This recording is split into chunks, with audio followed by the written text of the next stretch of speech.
जगत में हमारा है और हम हैं। इसलिए मानो के समाये हुए शरीर में मैं है, हम हैं तो गम है,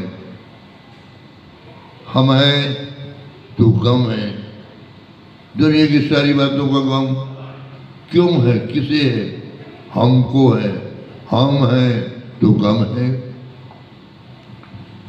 तो जो मन हृदय से मान ले कि प्रभु का है, हम नहीं है तो गम नहीं है। जो हम नहीं तो गम किसका होगा? यदि हम प्रभु को समर्पण में चले जाए, सब समर्पित कर दे, तो जो हम हैं तो गम है, हम न हैं तो गम फिर काय रहेगा। हम प्रभु तुम्हारे हैं, तो हम प्रभु तो जब तुम्हारे हैं तो सारे गम तुम्हारे हैं। हम तुम्हारे हैं तो गम तुम्हारे हैं, फिर हमारे न रहे।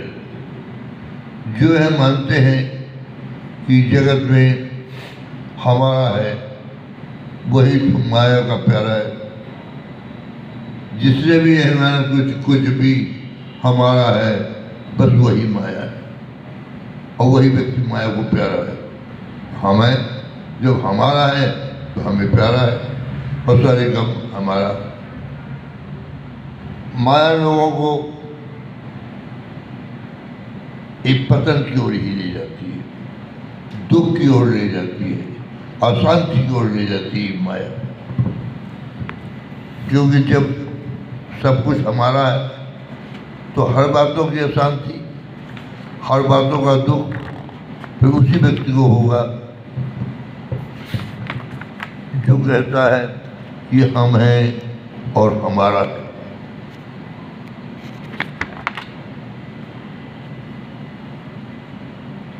इसी माया में उलझन क्यों बनी रहती है?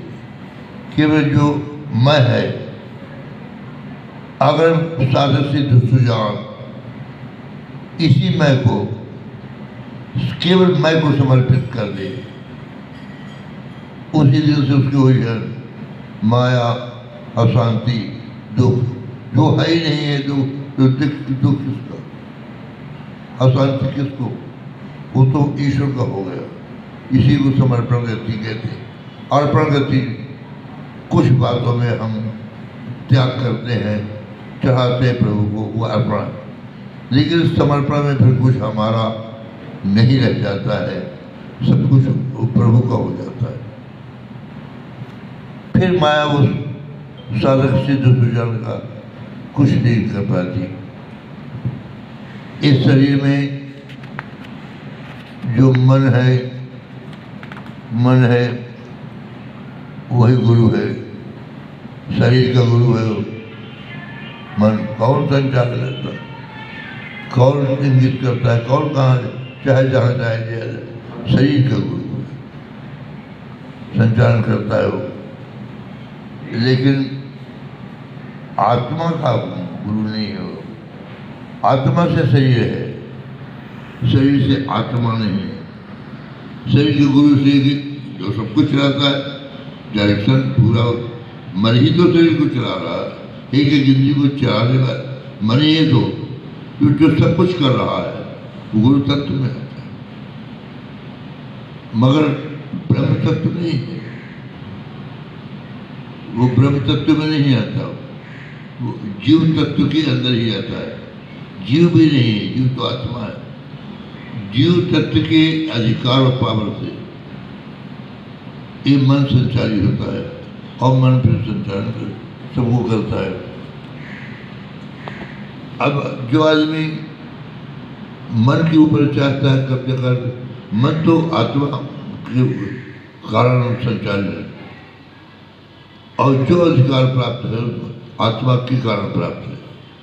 इसी बहुत बड़ा माने शक्तिशाली है वो, कि आत्मा के अधिकार में है उसको, आत्मा से। अब मन को वही अपने बस में कर सकता है, या मन की बात अब सत्कर्मों में नहीं मान सकता। मन को ईश्वर की ओर ले जा सकता वही व्यक्ति जो ईश्वर के अधीन है। मन आत्मा के अधीन है। साधक से यदि ईश्वराधीन हो जाए तो मन कुछ नहीं कर सकता। मन स्वयं अपने अधीन होकर के मन के ऊपर कब्जा करना चाहता है, खिताब नहीं कर सकता, क्योंकि वो आत्मा के अधीन। और तुम परमात्मा के अधीन हो जाओ तो मन को सब कुछ कर सकते हो, शांत कर सकते हो, आनंदित कर सकते हो, उसे ईश्वर की ओर ले सकते हो। यहाँ तक कि आप अपना गुलाम, अभी आपको गुलाम बनाए मन की गुलामी अधिकतर लोग कर ही रहे। आप चाहे तो मन को गुलाम बना सकते हैं, क्योंकि जैसे वो आत्माधीन है। मन आत्माधीन, आत्मा का ही मन मार तो आत्माधीन, आत्मा के पावर से अधिकार कर रहा है।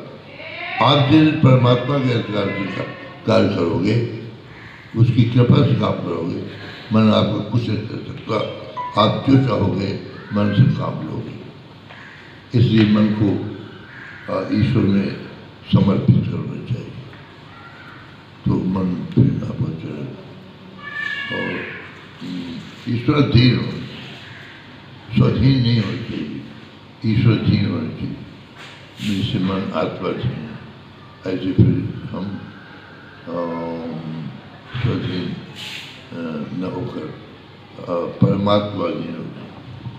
जो मनुष्य जगत में परमात्माधीन वही तो मन अपने अधीन कर सकते।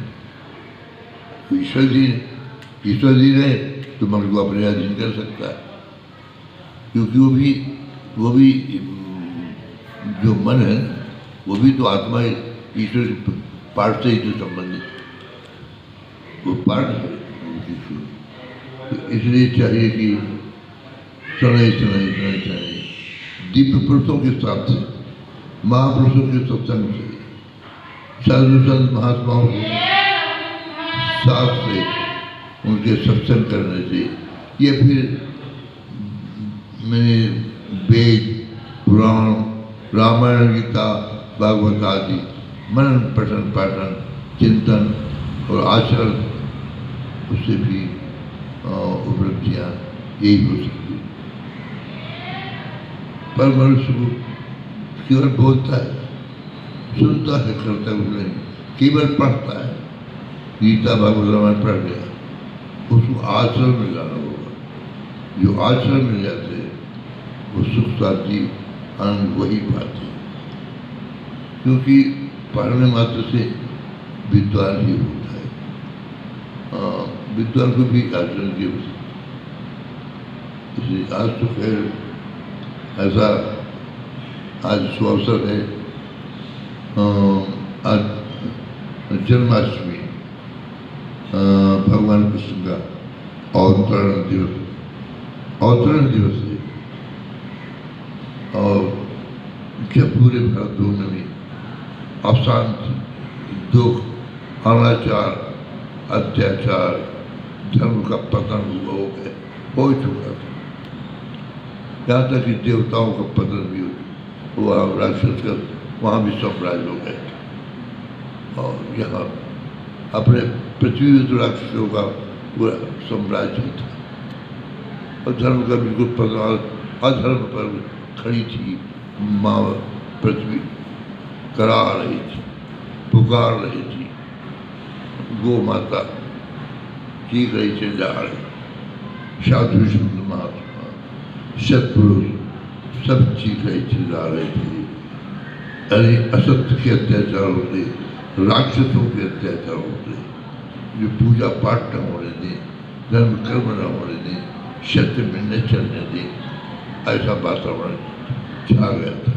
और जब ऐसा वातावरण छा जाता है, वह परमात्मा जो निर्गुण ब्रह्म के रूप में हम सब कहते हैं, वह सगुण रूप धारण। और कितने आनंद का विषय है कि निर्गुण ब्रह्म होते हुए भी अपना भक्तों के लिए, संतों के लिए, माँ पृथ्वी के लिए, देवताओं के लिए, पूज्य ब्राह्मणों के लिए, गौ माँ के लिए, इनके लिए भगवान मनुष्य रूप धारण करके अवतरण होते हैं। और अधर्म का विनाश करते हैं, धर्म का उत्थान करते हैं। उनका उद्देश्य नहीं, क्या जरूरत भगवान को मनुष्य बनने की क्या जरूरत है, पर उद्देश्य है कि क्षत्र समाज को, भक्त लोगों को सुखी करना और पृथ्वी माँ को आनंदित करना। और जो सत्य डूब गया है, असत्य डूब गया है, उसका उत्थान, धर्म का उत्थान कर देना और अधर्म का विनाश करना, ये भगवान का उद्देश्य। राक्षसों का दमन करना, शब्दों को बचाना, धर्म के काम में लगाना, ये अवसर का उद्देश्य रखा था। तो आज माया के अंधकार में छाया हुआ हमारा देश आज जो है अंधकार मिटने जा रहा है, परम प्रकाश होने जा रहा। माया का अंधकार, असत्य का अंधकार इस भूमि से आज जहाँ परात्पर ब्रह्म निर्गुण कान्हा हमारी कृष्ण, आज इनका जन्म अर्थात प्रकट होने जा रहा है, जो हमारी भूमि को, किसी को, ब्रज भूमि को या फिर हमारी भारत भूमि को आनंदित कर दे रहे, सुसज्जित कर दे रहे, यथावत धर्म से परिपूर्ण कर दे, अधर्म का निश्चित नाश कर दे, इसलिए अवतार हुआ। और फिर उनके संबंध में वो तो स्वयं जन्म से बताते हैं कि हम ईश्वर ब्रह्म हैं। इसमें राक्षसी देगा उनको, ये जो क्या नाम उनका, पूतना, बताइए। और पूतना को जन्म देने के बाद ही दूध पिया, हालांकि माँ को दर्जा दिया, धन्य भगवान कृष्ण की, अपना धाम दिया, माँ का स्थान दिया, लेकिन राक्षसी प्रवृत्ति से समाप्त हो। आकासुर बाकासुर कहते हैं बचपन में ही, और हर जगह बताते रहे थे ब्रह्मेश्वर, तो उसे अपने को शिक्षा यही कि अपने धर्म पर, अपने सच्चे कर्म पर, सत्य पर अटल रहना, जीवन सत्य में व्यतीत करना, आनंद के लिए सत्य, धर्म, दया, ये अवश्य। और वही भगवान ने बताया। ऐसे पर ब्रह्म भगवान कृष्ण की महिमा नेत नेत वेद कह रहा है। हम तुलसी जी माना उनकी महिमा के विषय में क्या कह सकते हैं। उन्हें आज उनके अवसर पर भक्तों की ओर से, अपनी ओर से भी बारम्बार प्रणाम करते हैं। गुरु भगवान कृष्ण की जय, बोल गुरुदेव भगवान की।